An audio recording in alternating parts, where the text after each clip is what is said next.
I am pleased to have with me today Allie Anderson, Joanna McAdam, and Jilma Diaz DeMong. Again, they all bring different perspectives to the discussion, and we decided to hear about them from them today. Allie Anderson is the Senior Philanthropic Giving Officer here at the Foundation, but today she will be discussing her experience as a former camp director. Joanna is a neuroscience patient navigator at Banner University Medical Center in Phoenix, Arizona. She is here to discuss her experiences as a camp nurse. And lastly, we have Jilma Diaz DeMong. Jilma is a certified medical assistant and medical tech. She will bring her experiences as a camp parent and volunteer. She's volunteered for several years. Jilma is also the mother of Talia, who is a 16-year-old who has Lennox-Gastaut syndrome. So she brings a lot of different perspectives. I wanted to just go back a little bit so that we can go back so you all can have the webinar objectives, right? We want you all to leave this webinar making sure that we have covered all these things. So today we're going to discuss why rescue medications are important at summer camps. If you've never heard of rescue medications, we will actually have a conversation and talk about that too, but we want to really discuss why it's important at summer camps. Discuss how you prepare for a summer camp as a parent. So, we're going to kind of be walking through a to-do list, right? A checklist of all the things that you can be doing to prepare for summer camp. And lastly, we want to make sure you have the resources and tools just to ensure safety for everyone, for your child, but for camp volunteers and nurses and former directors who are all there. And so, again, really excited to have this discussion today. And so now I will pass it off to Allie. Hi, everyone. My name is Allie Anderson. So as Shell had mentioned, I do work for the foundation in our fundraising team. However, my first job here at the Epilepsy Foundation was as the executive director in Arizona. So I saw one of you is about to send your camper to our camp. So you'll hear from us directly. Nurse Joe on this call is also the nurse at that camp. So you are on the right webinar. But previously to running those camps, I actually have about 10 to 15 years as a camp director for other health organizations.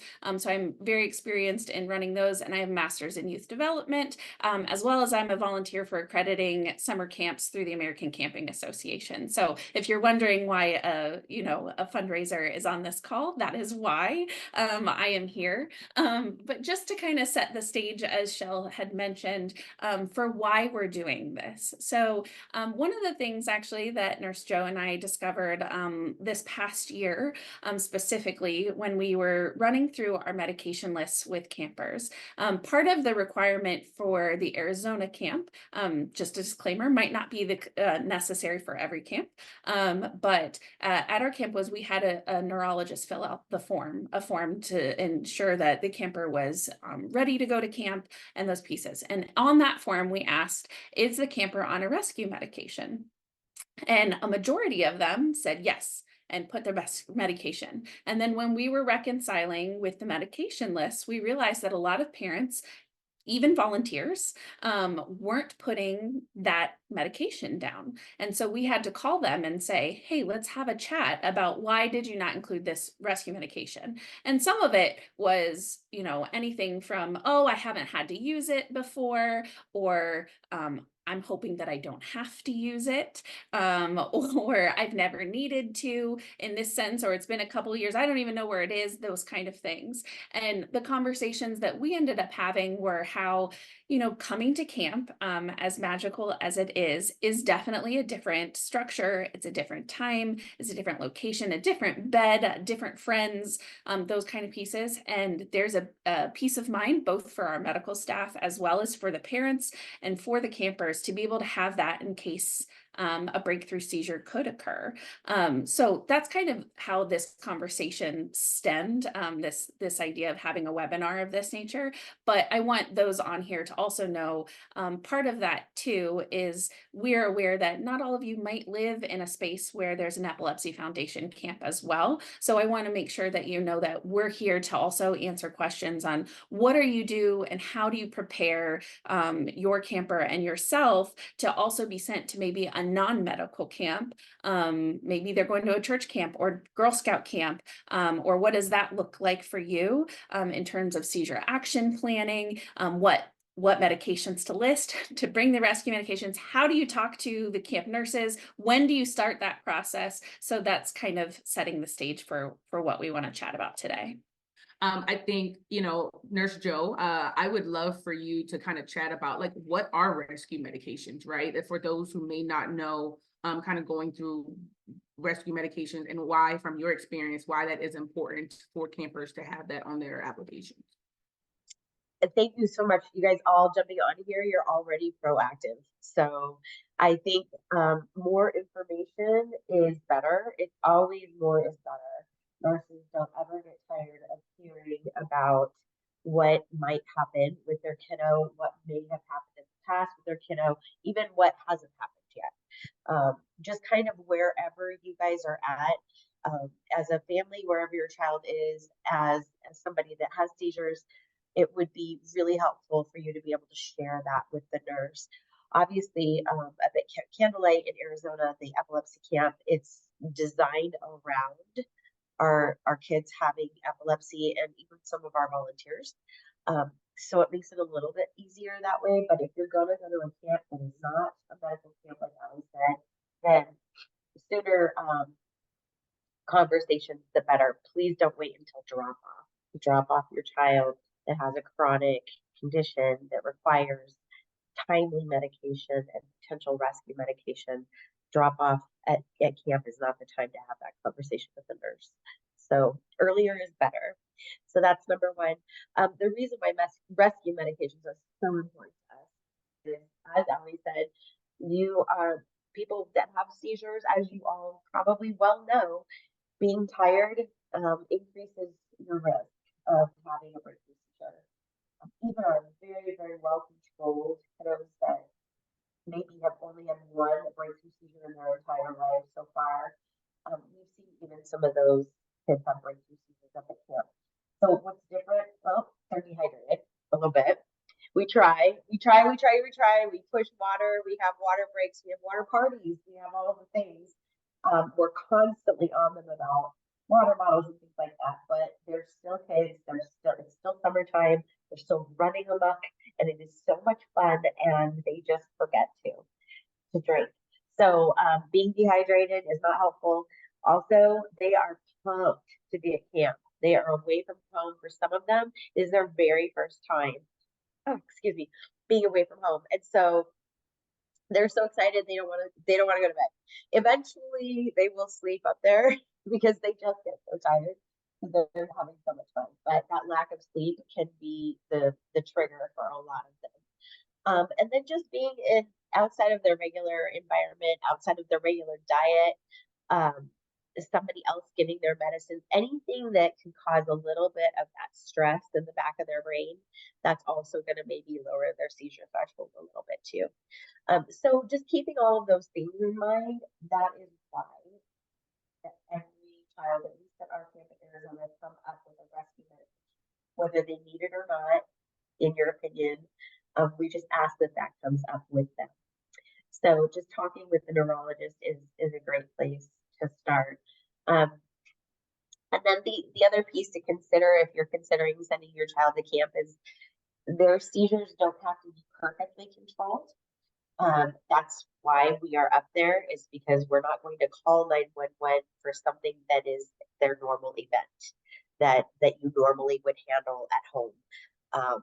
We're not necessarily going to, get all freaked out about that. That's kind of the nice thing about epilepsy camp is they can have a very, to the world, it would be an abnormal reaction, right? Because we're calm and we expect to see some seizures. So I would just keep in mind that if your child's not well controlled with their seizures, that might be something to talk to your neurologist about. Talk to them about, is this really the best summertime? Maybe we should wait till next year. If you've just made a huge med change, you've just added 2 new things, and you're coming to camp in a week, maybe not. If they're not well controlled, if they're doing great, send them. So those are just some things to keep in mind, just kind of their general overall condition before they come up and the why behind why we want to have rescue medication. Awesome. Thank you, Nurse Joe.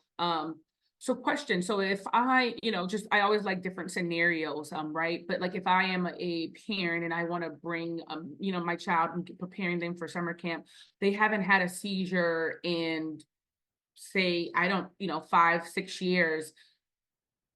How do I talk to my neurologist about rescue medications and what could work, just because I am taking my child to a camp and I want to be prepared? They've never been on rescue medications before, but they like now, and I want to make sure they're prepared at camp. If they've never had a rescue medication before, then that is a conversation to have with your neurologist. If they're going to a non-medical camp, Okay. then that is definitely a conversation that you want to have with your doctor. Okay. And then always provide a way for the camp nurse to maybe chat with your care team that manages your child's epilepsy. That's why early conversations are always good, because that will put the nurse's mind at ease if they're not going to come up with a rescue med for some reason, and what the doctors kind of have in mind for that particular person. But as far as if they are willing to give them a prescription for a rescue med and they've just never had it before, that's another thing that we should be telling the medical staff. Okay. They've had this clonazepam, they've had this Nasolam, they've had this rectal diastat for ages. We've never had to use it. I don't know what happens when they use it. That's just something for us to know. And so that'll help us out a lot. Allie, I wanted to then go to you. Nurse Joe kind of set the scene of what rescue medications are and why is it important. But as a camp director, in what ways do you and your staff ensure rescue medications are readily available, accessible, and just safe? Once that process, right, they talk to the neurologist, they're like, okay, I want to have this rescue medication. What steps at the camp do you all do to make sure that it's safe and it's accessible for the campers when and if they need it? Yeah, that's a great question. So every camp will probably have different policies on medications and what's allowed to be carried with versus not allowed to be carried with versus if a counselor can carry it or a nurse has to carry it. So keep that in mind as a parent, depending on where you're sending, and make sure to ask those questions, like what their policy is at the camp on who's carrying any additional medications and what does that look like and who's allowed to give that medication based off of their training at camp as well. So that's important. But ultimately, the important part of that question is the process of seizure first aid. So when someone's having a seizure and understanding the process. So like at the camp in Arizona, the process, we do our typical seizure first aid that's done through the Epilepsy Foundation. If you don't have, if you've never seen that, we highly recommend taking that training. But we do stay safe side. And that first part of that stay part is our counselors had walkie-talkies, and their requirement was to call down to the nurse's office. And the nurses would make sure if they did have a rescue medication, they would be on their way to provide that. So we had the nurses come and assess and provide the rescue medication. But that was one of the first calls that we made. It wasn't, we were waiting till the time was out, like a typical seizure first aid at a camp. We were making sure that the phone call, like the call to the nurse's office, was one of the first pieces. And then all of our counselors were also trained to perform the rest of the seizure first aid. So making sure the camper was safe, nothing in their mouth, rolling onto their side if they needed to, clearing any space that needs to be done, and essentially awaiting for the nurse. And the nursing team, of course, had access to get there in a timely manner as well, whether that was one of our physicians that was there or a nurse. So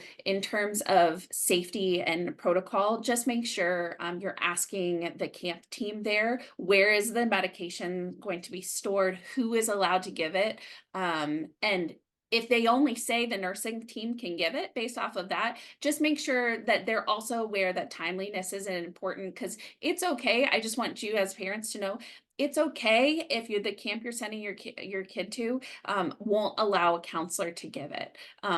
as long as you are comfortable and knowing that they do have something in place for making sure that a nursing team can get there fast enough. If they are hesitant to say, oh, well, the nursing team, that's not our protocol, or the nursing team can't get there quick enough or anything like that, that's when you have a good conversation with them about why it's important to ensure that whoever's with your camper has the ability to provide that medication in a timely manner and that kind of piece. So really that kind of also leads into the seizure action planning piece. So, at a camp that's dedicated towards youth with epilepsy, obviously our medical forms are very dedicated to asking very specific questions. When the last seizure was, what do they have auras? Do they not have auras? Do they even have what medications are they on? Those kind of pieces, right? But at a camp that maybe not be geared towards specifically, children with seizures or epilepsy or a rare diagnosis, that's when you really want to bring in like the seizure action planning piece,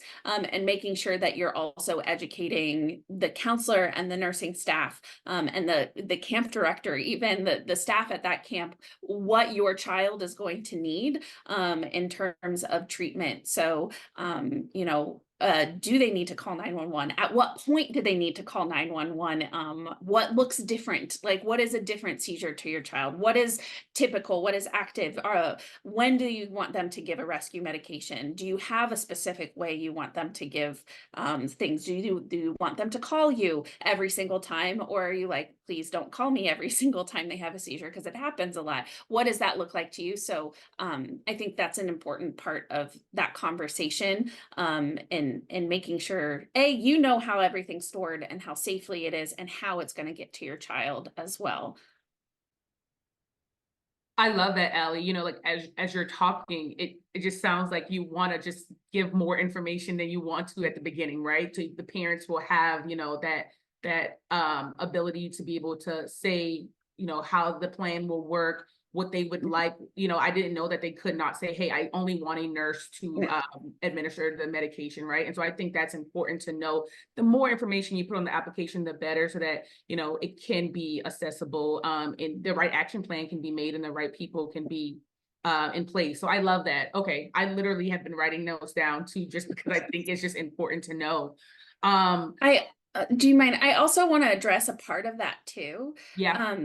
I understand too, from a parent's concern, and maybe Joma and Joanna can kind of add to this piece, but from a parent's concern, sometimes what happens, right, is if your child hasn't had a seizure in a while, or maybe you're used to it, or you might be worried about stigma.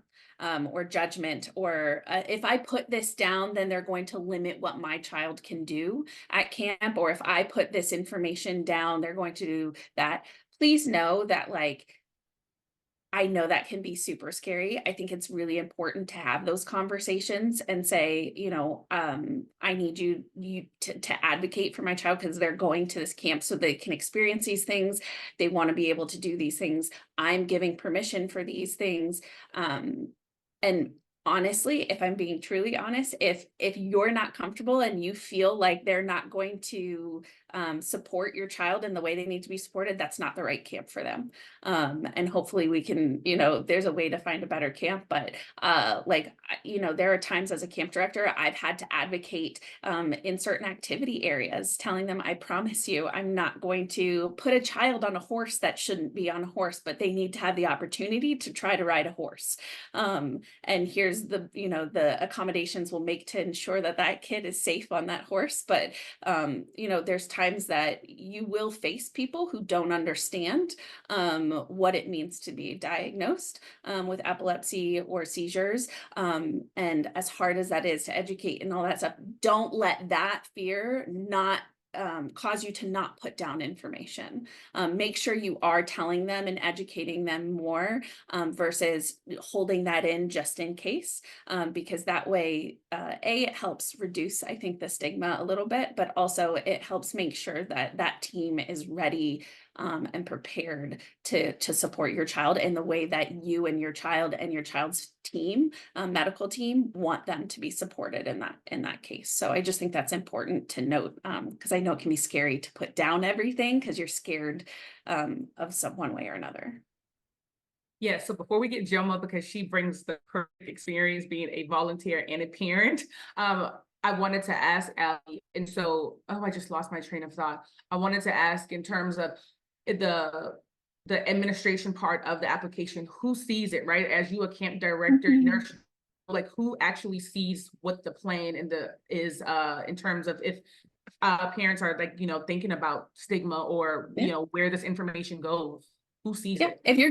if you're applying as a camp, like registering a camper for an epilepsy specific camp, an epilepsy foundation camp, or even one of those camps that are phenomenal that do multiple diagnoses maybe throughout the summer, like the Painted Turtle in California, or Yeah. some of those Paul Newman camps, the Hole in the Wall Gang, those pieces. If you're ever applying for those, typically it's going to be a camp director or a camp registrar person who's looking through that, and then the medical team is going to be looking through that. In fact, you may get calls from the medical team saying, hey, I have a question, you put this down, but I need to know more information, or things like that. If you're going to a church camp, a Girl Scout camp, things like that, typically that information again will probably surface mostly through like a registrar, or up to an assistant camp director or a camp director, who, if they feel something is flagged and they need guidance, they'll either call you directly or pass that along to the nurses. And then ultimately, like at an epilepsy foundation camp, some of that, not all of that information, right,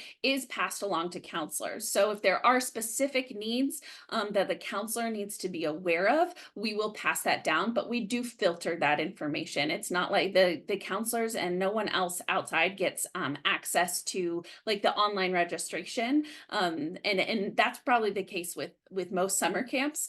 They don't just, no one can just go in and look at your medical information. It's geared towards the highest, people who should need to know that. And then it's their job to filter that down on a need to know basis. So if you're sending them to, just a typical YMCA camp, really it's that conversation is going to be had depending on what your needs are. And then they're going to trickle that down to the activity specialist who might be running an area, or a counselor, or the chef if it's an issue with cooking or things like that. Although good luck out there if you're trying to get a kid to eat keto at camp. It's really hard. I'll just say that.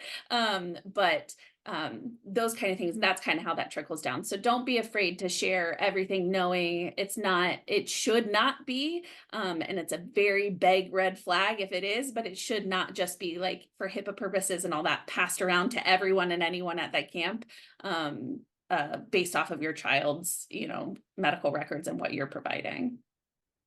Thank you. I wanted to just make sure we say that, right? That is very, very important to us. Just as we talk about this conversation. So Gemma, I would love for you to tell us about your experience, right? We heard from Allie, we heard from Nurse Joe, but you actually are a parent of a child that has attended camp for years, and you've been an actual camp volunteer for years. So I just want to know more about your experience. Okay, well, good morning, everyone, or good afternoon to some of you guys. My experience was more of I was looking for somewhere where my child could go to camp, like a lot of you parents are right now, trying to find, something for your kid to do that has epilepsy. And it's really hard to find a camp for them. So I reached out and found the Epilepsy Foundation, talked to a couple parents, and they said, hey, they got a camp for the kids. So I went ahead and started looking in, getting the information. And yes, the earlier the better, to get with your doctors for the paperwork, because we started in April. Camp wasn't until August, so I had 4 months to get the doctor to sign off on everything. Just don't be upset if it's taking longer for your paperwork to get done. There's some doctors out there that will ask specifics on what are the activities. Do you know what time the activities are? Why are these activities specific? There's some kids out there that my experience, like with my child, she has a VNS, so I need to make sure she has a magnet with her at all times, and she also has a helmet, so for fall preventions and everything for her hitting her head. But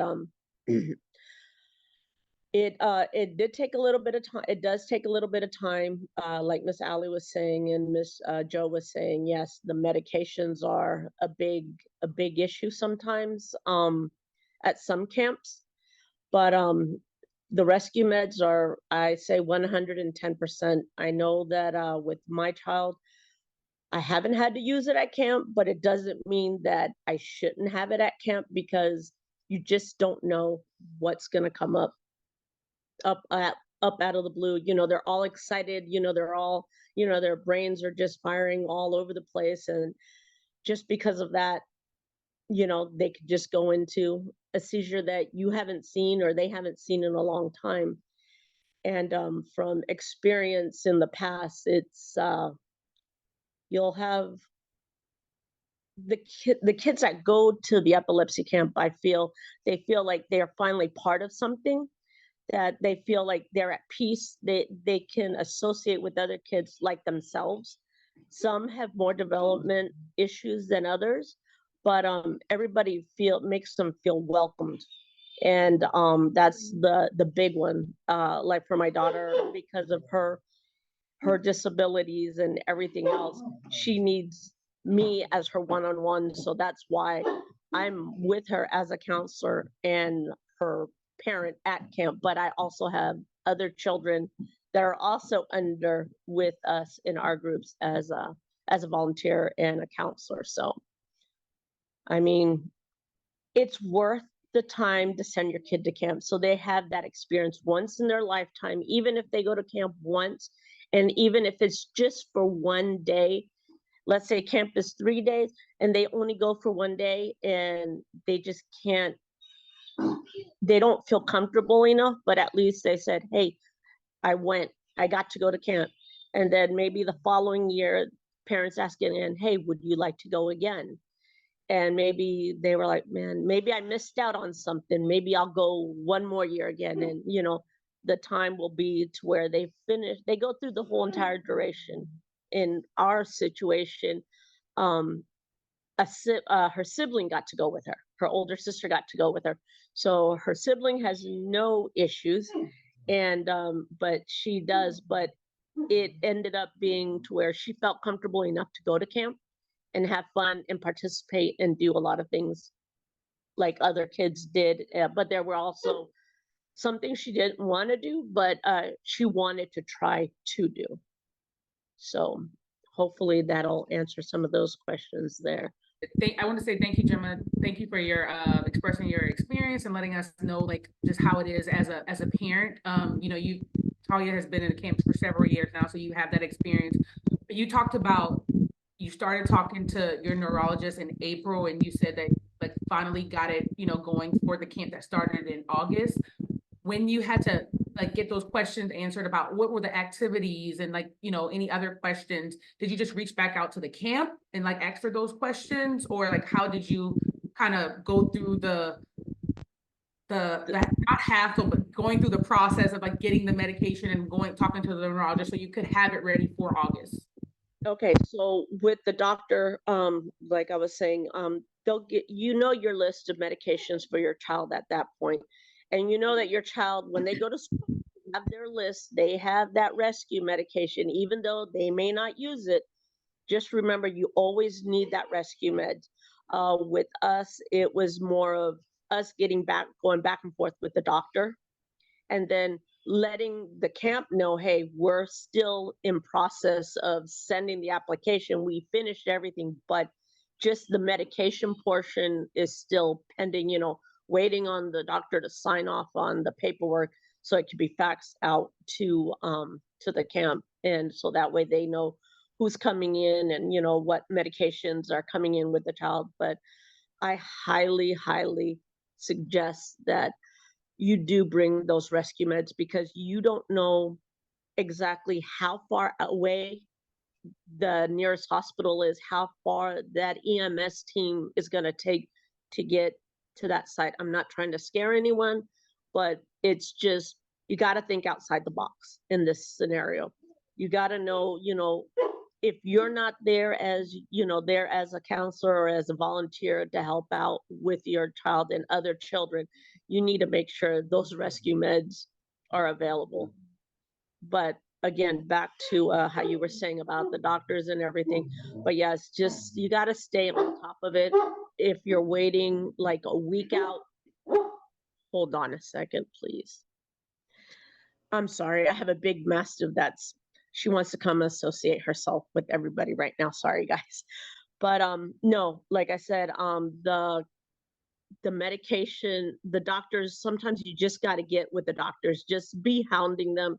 Yeah, they may not like that phone call, or if your doctor's office is close by, just pop in and say, hey, look, I need this. You know, you got to hound them for it and just be on top of it. So that way you can get the kid, get your kid to camp, and so they can enjoy something that they may not have a chance to do again, because you just don't know what the next day will bring for them.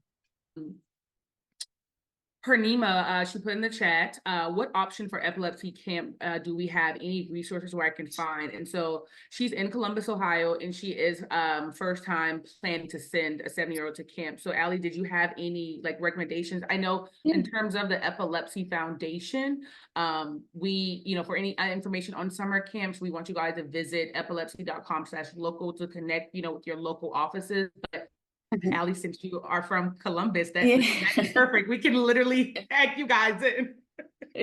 No, that's a great question. So yes, first and foremost, what Shell said, look at epilepsy.com. While we don't have a comprehensive list of every camp that's happening across the country, you can definitely connect with a local office on what camps, if they have any available, if they partner with ones. I do know outside of Columbus, Ohio, there is an awesome camp called Flying Horse Farms. That is a camp that typically does, like every week might be a different diagnosis during the summer. So definitely an opportunity to look there. I'm not positive if they have anything specific for epilepsy or seizures, but I would look at them just because I knew the former camp director and some people who have volunteered there, and it's a fantastic space. It's just about an hour north of Columbus, so that's a good option too. But when in doubt, look online, connect with your local office, because even if the local office doesn't have one, they might also be able to share specific resources across that space.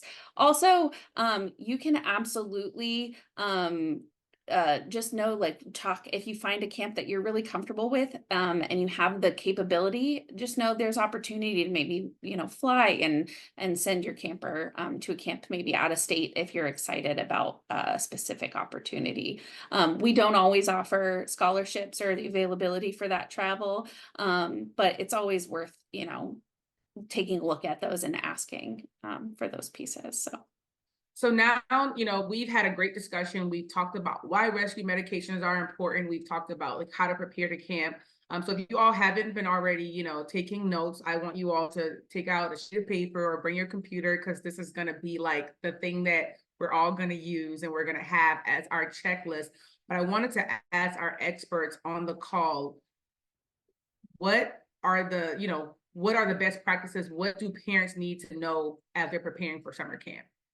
Your top 3 things you think that the parents should know, and we're going to be writing a list as you all are talking. You can add more than 3, but the minimum is 3. And so whoever of our speakers would like to start, I'm going to start typing, but I hope everybody else, our attendees, have their paper and pencil or writing this down. Who's going first? I have one. The earlier, the better. Always do things earlier, the better. So I'm going to just write that down, write that in. But, you guys add in as you see, what should parents, know, or what should they be aware of as they are preparing for camp? Not while they're at camp, but actually preparing. I'll go first with some things that I think are really important. Communicate. Start talking about camp with your campers ahead of time. Hey, so this is kind of how it's going to go. Things are going to be a little bit different, because for as rigid as you are about medication administration, so are your children. And so they are going to be like, I have to have this at 7:52 every day at 7:52, or I might die. That's how they feel. And they say those things, even if you haven't said that to them, that's what's happening in their brain. So just start talking about flexibility, start talking about time windows. Also, just make sure that they go with everything labeled, every medication labeled on their bags. Everything has to have a label from a pharmacy, or we cannot give it. That's our doctor's order right there. So everything's got to have labels. And then water bottles. We are always on them about drinking enough to stay hydrated, but when they come to get medications, they're going to need their water bottle because they're going to need something to take their meds with. So we do have cups and we do have water, but it just makes it quicker and faster if they can just throw those suckers back, take a drink of their water bottle, and they're out the door, and they're very happy and excited to get that over with. So if they don't have a way, I'm sorry, let me take that back. If they have a really challenging time taking pills, and you have to do something special for those, we will do something special to it. You just have to tell us what you need us to do. We've seen it all. So we've mixed up concoctions and done it with all sorts of weird things. So just make sure it's communicate with us, with the kids, with the doctors. That's the big thing for me.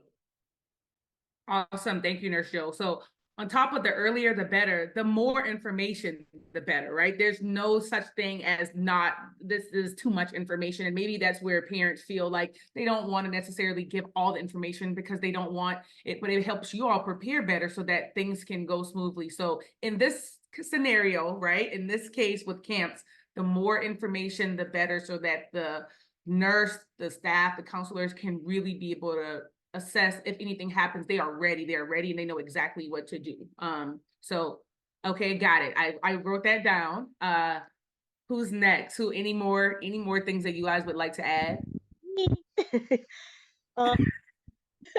One of my big ones was trying to explain to my daughter that she wasn't going to be the only kid at camp like her, that there were going to be other kids exactly like her at camp, and they were all going to have fun, and they were going to do everything together. And depending on the camp, like I said earlier, my other daughter was able to go with her, so she had a sibling there. So it made it feel like they're not away from home, but they're away from home, but they're not.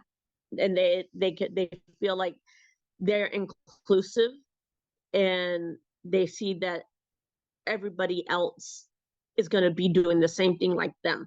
So just encourage them to, how do I explain this? That they're going to be with other kids just like them, because some kids with epilepsy are afraid to go to a camp, knowing that they could have a seizure at any moment. And, people are going to make fun. Oh, look, he fell. No, it's not like that at camp. Just encourage them that they're going to go and have fun, and they're going to be other kids like them, and there's going to be people there to help them and cheer them on and help them have fun at camp. Just, make them want to go even more than what they're already excited. And the other favorite thing is a light, like a lantern, a small little lantern, the little camping lanterns, or flashlights, for them to have that feeling of security. Sometimes at camp, like you guys were saying earlier, the lights out. Sometimes they like to stay up and read, or just feel like they're comfortable, and the counselors will come off and turn off their flashlights so they don't burn out their batteries. But yes, flashlights, and just encourage them that they're not the only ones there. All right, I guess I'll kind of finish this off. I wanted to hear what you guys said before I threw in a couple of mine. So along with Gemma said with the flashlight, I am a firm believer, as somebody who has been doing camps for over 20 years, bedding. Make sure their bed feels like home. Don't just give them unless they love their sleeping bag, don't just give them a sleeping bag to throw on their, the plastic twin mattress that they have. Like, give them a sheet, give them a stuffy that they love. I'm 39 years old, and I have gone with a stuffed animal to camp every year of my life. So don't let them feel bad about, feel like they're too old or someone's going to make fun of them, because I still sleep with one. So whether it's a pillow or it's something special, like the bed is like that place that's home to them. They sleep in it. If they need a minute to chill out, like that's the space that has all their stuff in it. So I'm just a firm believer in ensuring that the bed is a good, comfortable, safe space for them. So that's a great opportunity there. And then the other part too is because some of you might be sending them to camps that aren't epilepsy focused or anything, but even at epilepsy camp, I think it's important to have a conversation with them about what advocating for themselves means, because sometimes it might not even be about the epilepsy piece. Food, for example, everyone knows camp food is not like notoriously the best food that they're going to eat in their entire life, right? Sometimes it's great and sometimes it's not. And sometimes that can be that can throw off a kid to the point that they feel like they're not eating, or they're going to come home and tell you that they didn't eat even though they were eating. But just making sure that they also know to advocate for themselves, because as camp staff, we want them to eat, we want them to have fun, and we want them to enjoy the spaces that they're in, and we will do what we can to, within the confines of our abilities, to make sure that that's happening for them. But we don't know what we don't know. So I think it's important for you to have a good conversation about what it means to, advocate for themselves, whether that's based off of when they want to take their meds, or if they need a chance to sit down and take a rest, or if they just don't want to eat that and they haven't eaten lately because they don't like what you're serving. Like, what can we do? We can't run a McDonald's for you, but like, can we make you a peanut butter and jelly sandwich, or sun butter and jelly if it's a nut-free camp? Or, is there something that you enjoyed from last night's meal that we could maybe see if they have extras of? Like, what does that look like for them, so that they're having a good time? But we don't know if they don't tell us. So it's important for them to have that conversation about advocating for themselves in all facets of what that looks like. Yeah, just Awesome. as a last note, really quick, Shell, Yep. the bottom line is we want to keep your kids there. We want to keep them there because they drummed up the courage to come. For some camps, I know epilepsy camp is usually super reasonable, thanks to our donors, but a lot of the other camps that go on in other places, hundreds and hundreds of dollars go into that. Oftentimes you can't get that back. So, but even aside from that piece, we want them to stay. We want them to come. We want them to have fun. We want to watch them get over the hump of feeling like they want to go home. That's like the biggest win at camp, is you get a kiddo on night one that's like, I want to go home, I don't want to be here. And by the last day of camp, they're like, I don't want to go home, I want to be here. And they can't wait to come back. So that's like a huge win. So we as leaders, as staff, we are all about keeping them.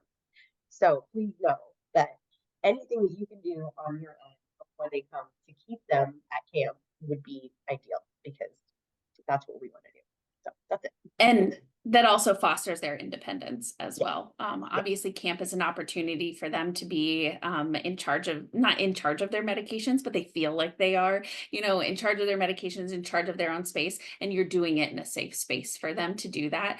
So that's why we have these conversations. We talk about advocating, we talk about bringing rescue medication, so that it gives you as parents that safety, you feel comfortable and sending them, and knowing, and the confidence in the team that your kid is with. And in the meantime, your kid is blossoming and they're getting a chance for independence, a chance for growth, skill building, youth development, all of these amazing things. So it's a really cool experience to have. Awesome. Thank you guys so much. And I have my checklist. I hope everybody else has their checklist as well. But I want to seriously thank Jilma, Allie, Nurse Joe. You guys have, given your expertise to us. And really, I hope, the attendees on the call, they feel a lot less like at ease when they're thinking about camp or what camp looks like. But again, if you're looking for, specific information on summer camps, use the link in the chat. But I am going to share my screen really quickly. Go over just some quick things from the Epilepsy Foundation as we were talking about today, and talking about how hectic or how anxious it may be to have your child go to camp and how to prepare. We do offer support groups for members of our community to connect and get support from each other. We also offer bereavement support services in groups for those who have lost a loved one due to epilepsy. So this calendar is in May. And so again, if you're looking for more information, please visit epilepsy.com/support groups. We always have the slide. This is our, I always tell people, if you are looking for any information, please reach out to our foundation's 24 hours, 7 days a week helpline. The numbers are on the slide and it's available in both English and Spanish. And it's just a great resource. If you are looking for anything or you need to be connected, that is who you go to. And again, thank you all for attending today. We hope you guys left getting answers to your questions, but we would love for your feedback on this webinar, right? We want to know, do you want to hear more about this? What are other topics that you do want to hear as a parent thinking about summer camp? Or if there's other topics that you would like just to hear more webinars or topics about, please fill out that feedback form. It's super quick. It literally will take you 2 minutes, and that will better make sure that we are giving you guys webinars that you are interested in and that you will enjoy. Other than that, you all, I want to say thank you guys for coming. Thank you guys for participating. I hope you guys have your checklist and you're checking off. And again, thank you to our amazing speakers for your expertise in really setting the stage for, getting ready for summer camp. It's April and summer camps are starting in August. So hopefully we're in the right time frame. But again, if you have any questions or any other things, we will have that in the link that comes out to you. But thank you all again. I hope you guys have a great rest of the day and a great start to the weekend.